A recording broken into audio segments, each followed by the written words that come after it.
fay phagocyté wala boog su fekkee phagocyté mën na fort mais en tout cas parti bi en tout cas dafay ŋànk nguur gi carrément état bi c'est les différents services de l'état les différents agents de l'état ñooñu ñëpp da nga leen di gis ci parti bi au-delà du fait que nag parti bi moom mooy politique bi inspiré doxalinu état bi moom moo koy doxal moom loolu moo ko ci gën a intéressé mais dafa am subtilité bu ndaw bu ci nekk c'est-à-dire que Ousmane Sonko aujourd'hui dafa confronté à un dilemme gis nga bi mu waxee la xew Chine n'est-ce pas une semaine après ci la ñëw def sa forte sortie fracassante contre le président de la République wala ci même sortie bi la je sais plus c'est peut-être la même sortie mais en tout cas da ngay xool ni mbir yi di enchaîner c'est que dafa am benn dilemme bu doy waar Ousmane Sonko ñëpp xam nañ ni la révolution Pastef su fekkante ne mën nañ ko tuddee noonu moom moo ko porté ñëpp xam nañ ne tamit vraiment am na soo ko xoolee tax stigmate yu metti yoo xamante ne yu des ci moom combat la boo xamante ne daf ci bàyyi lu bëri liberté am coono bi liggéeyam sa presque sa dignité parce que peut-être que Ousmane Sonko su nekkoon un personnage anonyme l'affaire Adji Sarr du mel ni nga xamante ne noonu la mel donc daf ci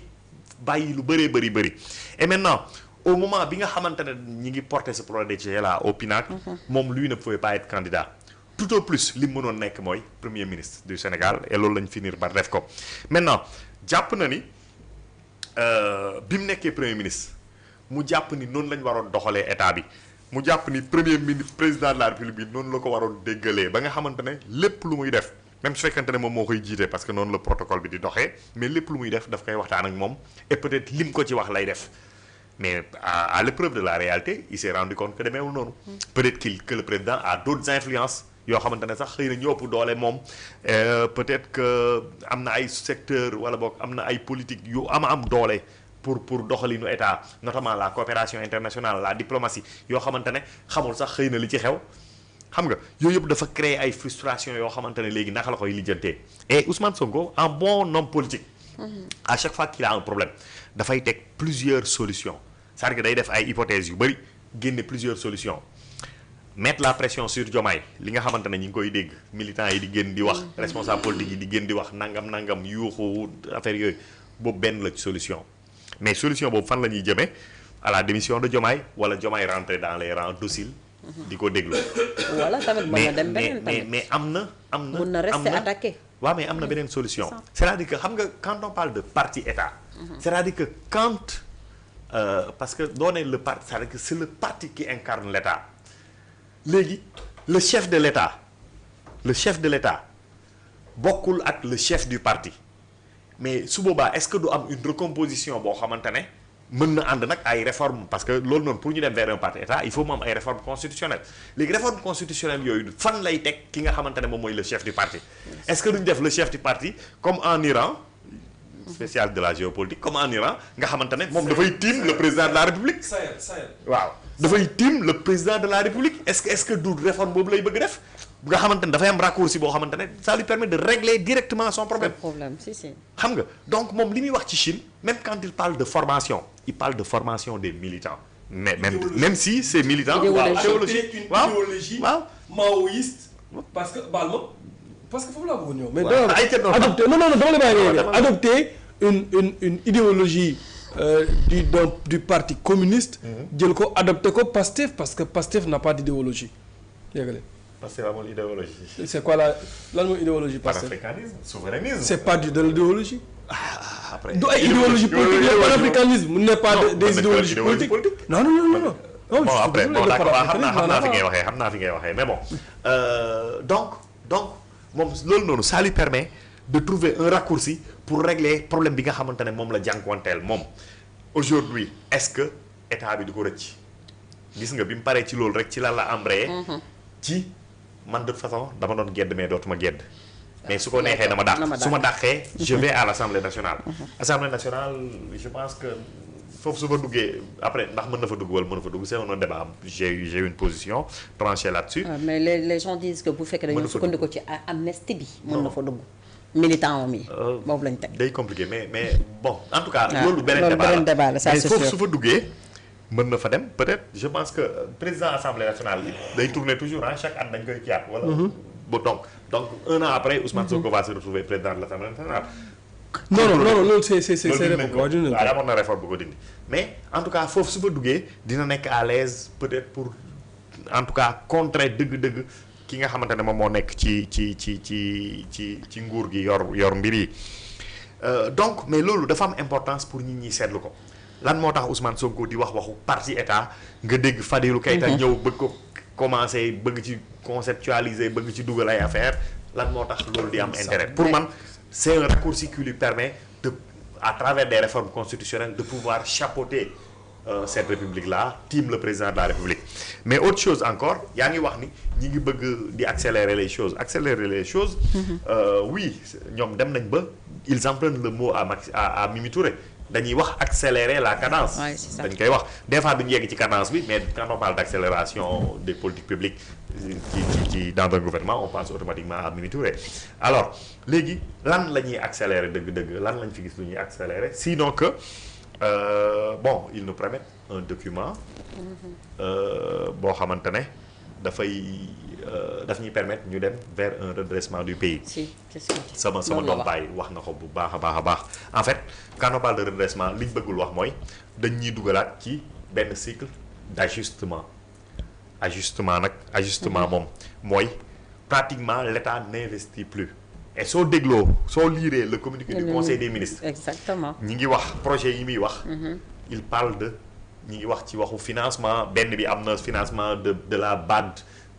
Pour 57 milliards xaw ma am na beneen boo xamante ne ñi ngi ciy espérer la BID mais dafa mel ni boobu dafa leen commencer échapper et mi ngi wax naan Abdourahmane Sarr c'est vrai que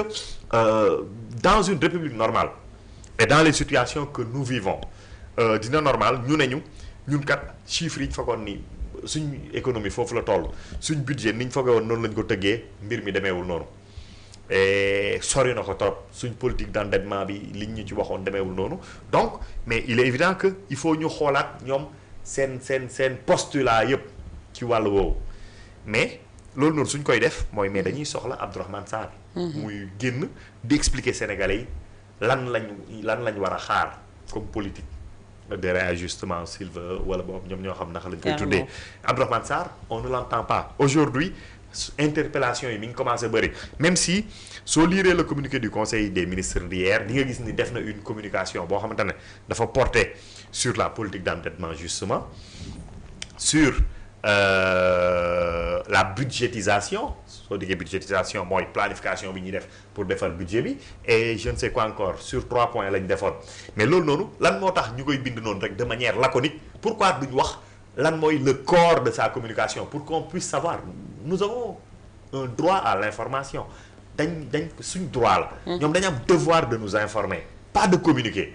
communication leneen la loolu dañu jaaroon transparence bi lañu jaaroon sénégalais transparence loolu mooy redevabilité jarul xaar ba nguur gi wàcc ñuy jéem a seet lan moo lañ ci def ak lan lañ ci deful mais su fekkee de manière laconique dañuy wax rek il a fait une communication portant sur la budgétisation la politique d'endettement am dem jàll kenn xamul lan moo xew ak lan la ñuy def après maintenant nee nañ ñu sous peu parce que daf ñu njëkkoon wax ni fii ak fin juillet foog naa wala début juillet juillet mi ngi jeex donc mi ngi ñuy wax dinañ def calendrier xaw ma pour wax ñu on espère que dinañ ci toll de toute façon et suñ ci tolloo on pourra véritablement apprécier maintenant léegi nag man dama jàpp je me rappelle après les élections législatives Waly Diouf Bodian pour ne pas le nommer dafa bind j'ai un peu perdu le texte mais li mu wax mooy en tout cas les Sénégalais ont fini de nous donner tous les instruments en tout cas pour gouverner léegi ñun ñoo ci des j'ai pas commenté sur sa page dama commenté inbox parce que daf ko def foog naa def ko statut story affaire yooyu noonu ma commenté inbox ma ne ko mais yow est-ce que jàppoo ni li gën a important ci li nga xamante ne loolu ngeen ñi jaay jotagu leen ko parce que Pastef au-delà de woy budget boo xamante ne bu jaar yoon nu ñu koy waxee budget bu sérieux xaw ma naka am na expression consacrée sincère budget bu sincère au-delà de monnaie échanger monnaie nangam au-delà de gestion rigoureuse vertueuse nangam mais Pastef li ñu gëm mooy ak nga génnee ressources yi nga xamante ne dëgg-dëgg li ñu ci war a am dañ ko ci am xam nga Pastef politique am ci lan la ko gëm ci territorialisation des politiques publiques maanaam pôle yooyu ñuy wax parce que loolu def nañ ba bind nañ ci livre moom ak Ousmane Sonko ak Balla Moussa donc territorialisation des politiques publiques lañ gëm et loolu noonu jotaguñ ko parce que mais mënuñ ko jot te amagul élection locale ba ñoom ñu mën a téye les collectivités mais avant loolu peut-être dinañ def également dinañ def une réforme de la loi du code général des collectivités territoriales dugg ci 5e décentralisation xaw ma naka lañ koy waxee mais donc loolu yëpp suñ ko deful day mel ni ñoom mënaguñ liggéey dëgg-dëgg donc accélération bi ngay gis di ko wax dama jàpp ni waaye conseil des ministres il faut mu def communication il faut mu wax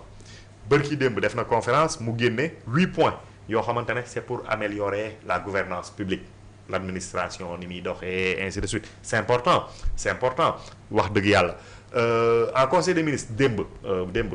il a beaucoup parlé d'équité territoriale et d'équité sociale et loolu noonu également justice sociale la pour que les politiques publiques sénégalais yépp tout secteur confondu mën ko yëg mais également soo ko defee ci aménagement espace ñu xam ni fépp daf fay dugg ñépp mën a am accès à l'école accès à la santé aux infrastructures de base wax nañ sànq maa ngi tooñ di wax mun a fi mu nekk am électricité am eau am internet yooyu mënatul ñàkk ci jamono ji et loolu noonu loolu moom mooy en tout cas